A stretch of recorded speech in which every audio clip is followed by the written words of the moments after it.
palavra ao Senhor. Deus, nós te agradecemos por tudo, obrigada por ministrar ao nosso coração, continua falando conosco, nós consagramos e entregamos mais uma vez essa palavra nas suas mãos, e assim como o Senhor falou comigo, fale também com as minhas irmãs. Em nome de Jesus, amém. Amém? Então, abra sua Bíblia aí em João 16, nós vamos ler o versículo 33. O tema de hoje da palavra é tenha bom ânimo. João 16, a partir do versículo 33.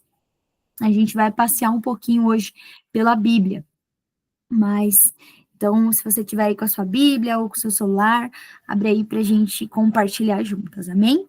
João 16, 33 diz assim: tenho-vos dito isso, para que em mim tenhas paz. No mundo tereis aflições, mas tende bom ânimo.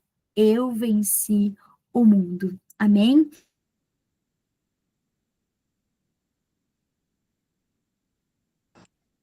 Tá no mudo, o Rebequinha. Fechou, Rê, o seu. Voltou? Voltou. Sim. Aí, acho que agora voltou, né? Voltou. Aí, conseguiram ouvir eu lendo? Lendo, sim. Tá, beleza, amém. Então, a gente leu João 16, 33.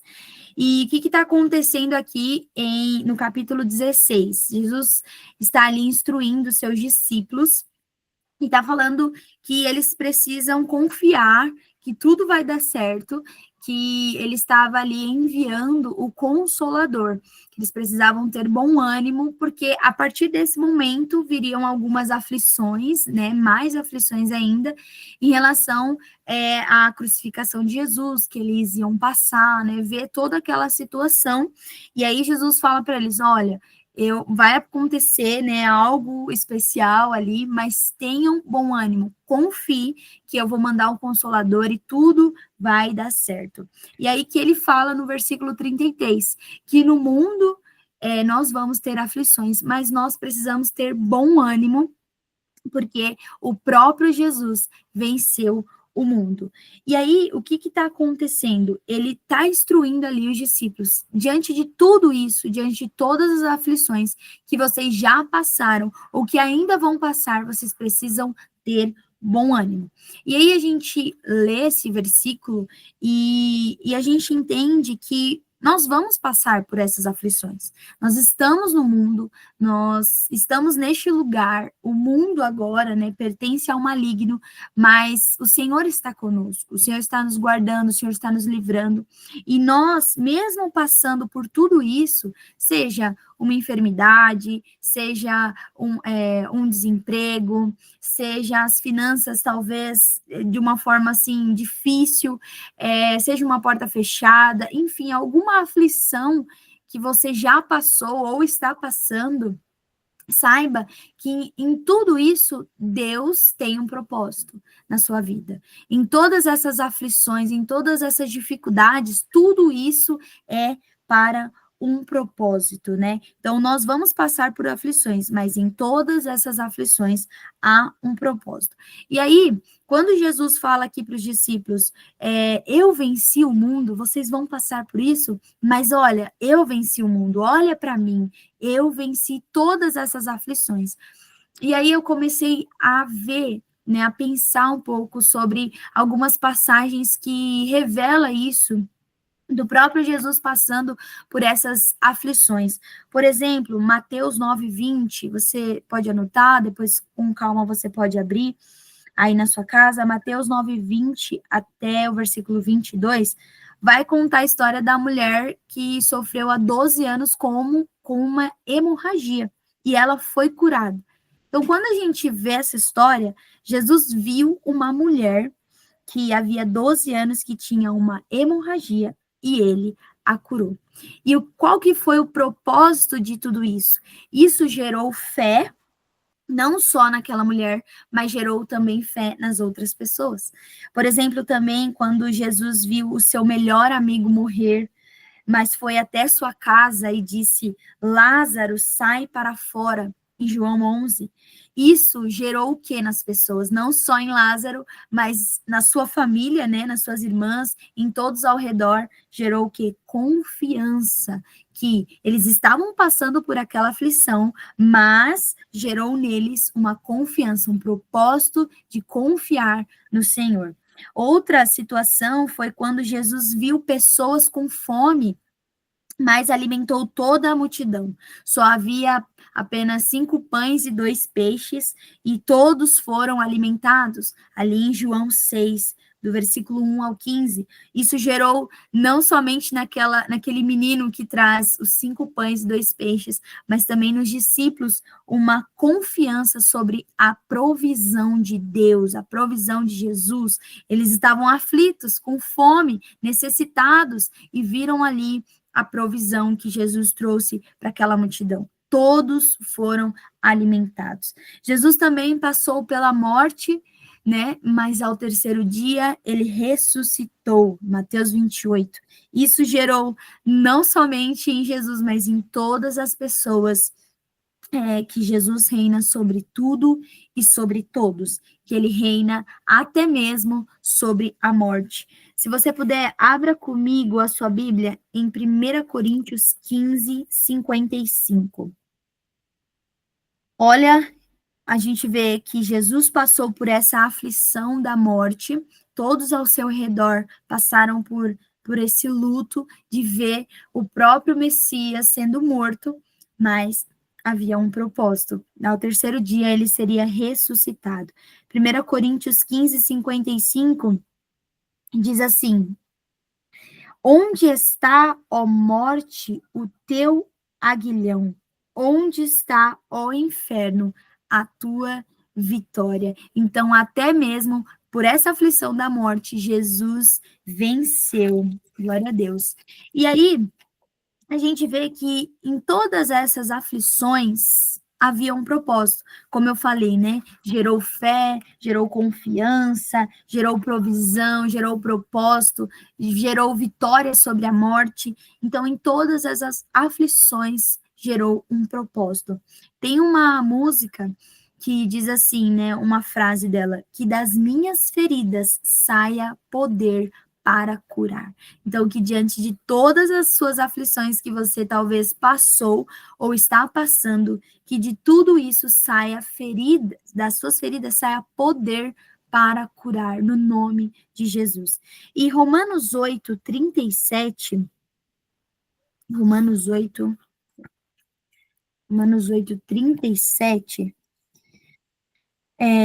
diz assim: Mas em todas essas coisas somos mais do que vencedores, por aquele que nos amou. Porque eu estou certo de que nem a morte, nem a vida, nem os anjos, nem os principados, nem as potestades, nem o presente, nem o porvir, nem a altura, nem a profundidade, nem alguma outra criatura nos poderá separar do amor de Deus que está em Cristo Jesus, nosso Senhor. Então, nada pode nos separar do amor de Deus. E em todas essas coisas, nós somos mais do que vencedoras. Se você está passando agora por alguma aflição, alguma dor, algum medo, alguma preocupação, saiba que diante de todas essas coisas, você é mais do que vencedora. E aí, como a gente leu ali em João 16, no versículo 33, que Jesus fala para eles: tenham bom ânimo, né? Tem de bom ânimo. E essa palavra ânimo, ela significa, expressa excesso de coragem, força diante de tudo. É expressar mesmo uma coragem de que tudo vai dar certo porque eu tenho meu Deus comigo. E aí, mesmo diante das dificuldades, nós podemos encontrar um conforto, uma coragem e uma fé. E aí, diante de todas essas situações, nós precisamos ter fé, porque é a fé que vence o mundo.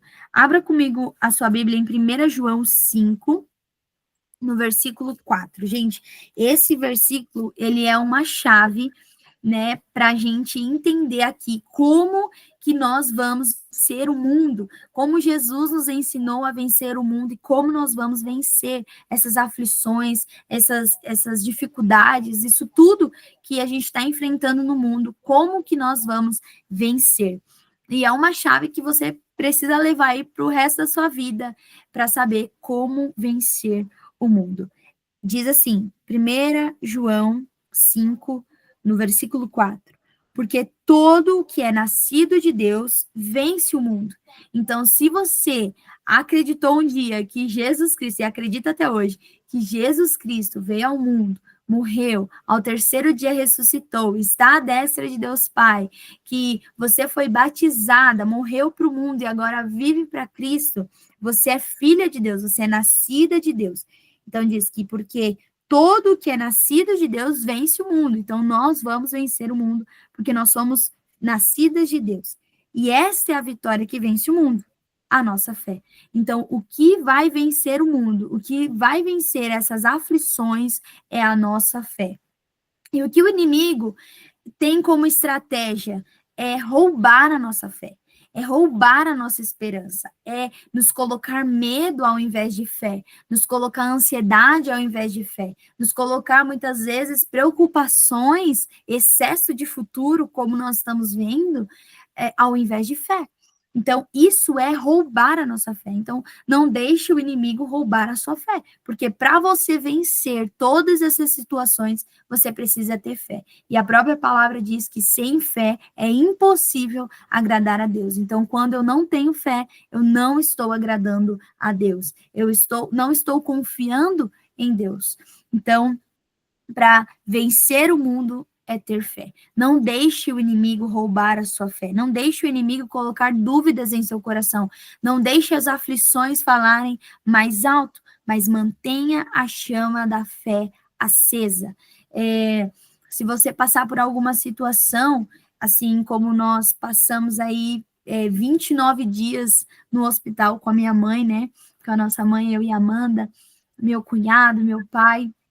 E aí a gente tinha dias assim que eu pensava, meu Deus, eu preciso ter fé, eu preciso confiar que tudo vai dar certo, né? Para honra e glória do Senhor, tudo deu certo, hoje ela está em casa. Mas foram dias que se eu não tivesse ali com fé, com esperança, talvez eu ia deixar aquelas dúvidas, os medos, as preocupações falarem mais alto que a minha fé. E era isso que o inimigo queria, porque no momento que eu declarasse isso vai acontecer, eu estava perdendo a minha fé e eu não estava confiando no próprio Deus, que pode curar, que como a gente ouviu, ele faz a ferida, muitas vezes, mas ele também cura, e aí, tudo isso para gerar um propósito dentro de nós, tudo que nós passamos, todas essas aflições que nós enfrentamos é para gerar um propósito. Talvez você passou por um luto, talvez você passou por uma dor, ou tá tudo bem, alguém da sua família tá com alguma enfermidade, isso está gerando um propósito dentro de você, porque essas feridas, essas cicatrizes vão gerar cura para outras pessoas, que quando as pessoas chegarem para você, há uma unção especial que foi derramada sobre a sua vida para gerar cura em outras vidas. E não perca a sua fé. Se a situação está difícil, se o medo está falando mais alto, lembre-se do Senhor e lembre-se que para você vencer tudo isso, você precisa ter fé. E até ali em Efésios 6 vai falar, né, sobre as armaduras de Deus. E o principal ainda mais, né, das armaduras é o capacete da salvação.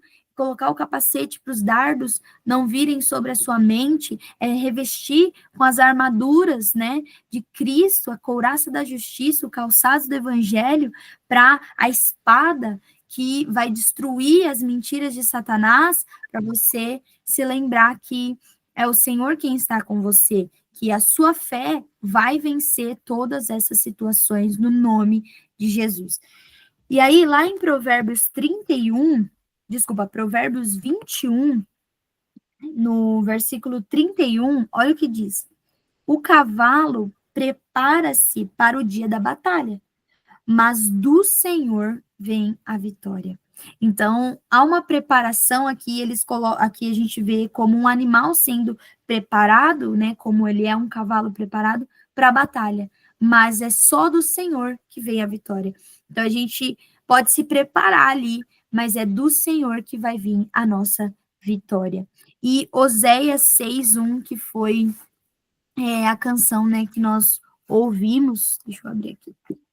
Oséias 6, versículo 1, diz assim: Vinde e tornemos para o Senhor, porque ele despedaçou e nos sarará. Fez a ferida e a ligará. Depois de 2 dias nos dará a vida.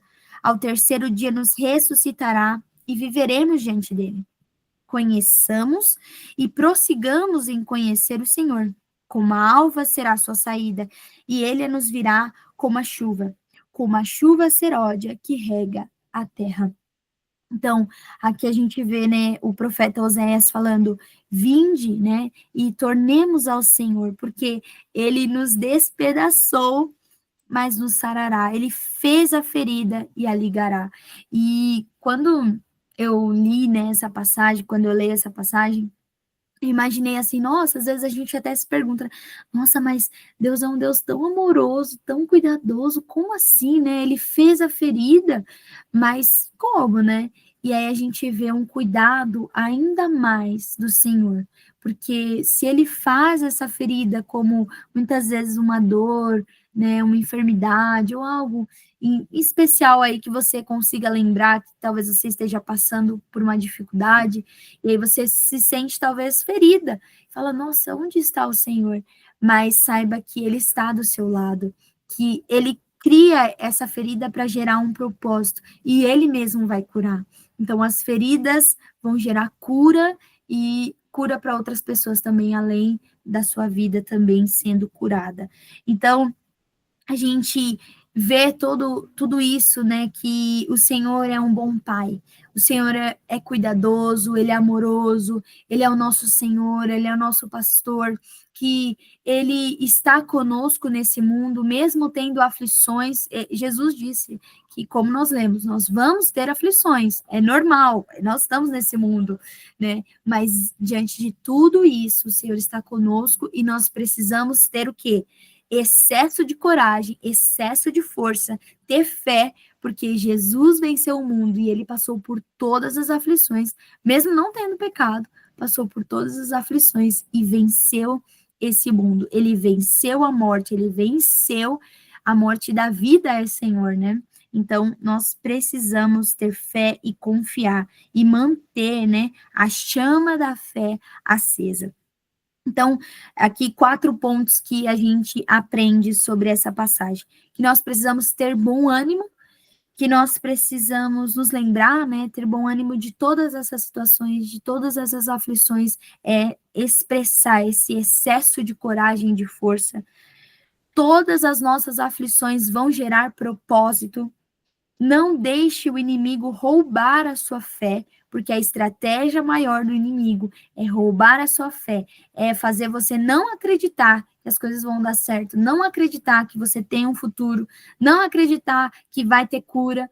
É isso que o inimigo quer fazer, mas a gente precisa ter fé, porque é a fé que vai vencer o mundo. E é pela fé que nós vamos vencer o mundo. Então, mantenha, mais uma vez, mantenha a chama da fé acesa, tenha bom ânimo, confie que todos os propósitos do Senhor vão ser realizados sobre a sua vida, que aquilo que o Senhor tem para você vai ser realizado, e diante de todas as situações, tenha bom ânimo, tenha fé, não deixe o inimigo roubar a sua fé. Amém? Antes da gente passar para os comentários, se vocês quiserem falar um pouquinho para os pedidos de oração, eu quero fazer uma oração aqui. Se você puder fechar os seus olhos, orar ao Senhor, porque muitas vezes o Senhor vai permitir algumas aflições nas nossas vidas, mas nós precisamos confiar, nós precisamos ter fé. Então vamos clamar agora, feche seus olhos. Senhor, em nome de Jesus, ó Pai, Assim como o Senhor falou conosco, que nós venhamos ter fé, Senhor. Que nós venhamos ter bom ânimo diante de todas as aflições. Que nós venhamos confiar que o Senhor está conosco. Que mesmo, Senhor, que muitas vezes vem essa ferida, vem essa dor, mas é o Senhor quem está proporcionando, é o Senhor que está curando, o Senhor que vai nos livrar, o Senhor que vai gerar propósito dentro de nós. Então, se há, Senhor, mulheres aqui passando por alguma situação que somente o Senhor sabe, porque somente o Senhor sonda e conhece o coração. Então, Senhor, agora vai no mais íntimo do ser de cada uma aqui, Senhor. Cura, restaura, liberta, salva, Senhor. Tira as aflições, tira os medos, tira as preocupações, coloca a fé, Senhor, porque nós aprendemos, como a tua palavra diz, Senhor, que se nós tivermos fé, Senhor, nós vamos vencer este mundo. Então, nos ajuda a ter fé, nos ajuda a ter esperança, nos ajuda, Senhor, a ter excesso de coragem, excesso de força, Senhor, em Ti, porque, Senhor, o Senhor vai nos ajudar. Como o Senhor nos diz, Senhor, que nós precisamos ter bom ânimo, porque o Senhor venceu este mundo. Então, nos ajuda, Senhor, a que todas essas feridas, muitas vezes geradas, todas essas aflições geradas, nós cremos, Senhor, que é para um maior propósito de levar o teu reino, falar o teu amor e, Senhor, as pessoas serem curadas através dessas cicatrizes, ó Jesus, e dizermos que o Senhor está conosco, o Senhor é nosso pastor e que o Senhor está gerando algo dentro de nós. Muito obrigada por tudo e obrigada por estar conosco no nome santo de Jesus. Amém, Senhor, e amém. Amém? Quem quiser falar alguma coisa, fique à vontade. Estamos aí para ouvir, compartilhar.